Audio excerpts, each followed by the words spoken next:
But of particular interest was the comment today by Robert F. Kennedy Jr.'s running mate that he may consider dropping out and supporting Donald Trump. We run the risk of a Kamala Harris and Waltz presidency because we draw votes from Trump, or join forces with Donald Trump. It'd be fascinating if they joined forces with Trump, who was asked what he thought of the idea. I'll ask you about RFK, because just moments ago, his running mate said they were considering endorsing you. Have you considered him for a role in the administration, and what role would that be? Well, we haven't, but I would love that endorsement because I've always liked him. Would you also consider putting him in the administration? I like him a lot. I respect him a lot. I probably would.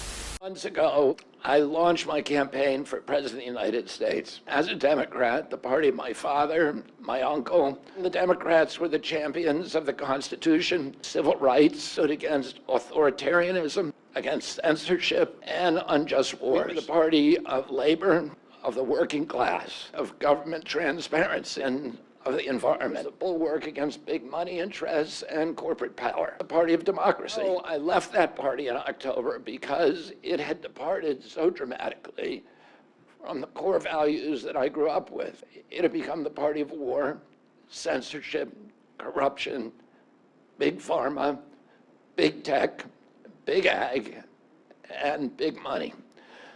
When it abandoned democracy by canceling the primary to conceal the cognitive decline of the sitting president, it ran a sham primary that was rigged to prevent any serious challenge to President Biden. Then, when a bungled debate performance precipitated the palace coup against President Biden, shadowy DNC appointed his successor, also without an election. They installed a candidate, Vice President Harris, who has not appeared in a single interview or an unscripted encounter with voters for 35 days. This is profoundly undemocratic. Instead of showing us her substance and character, the DNC and its media organs engineered a surge of popularity for Vice President Harris based upon, well, nothing.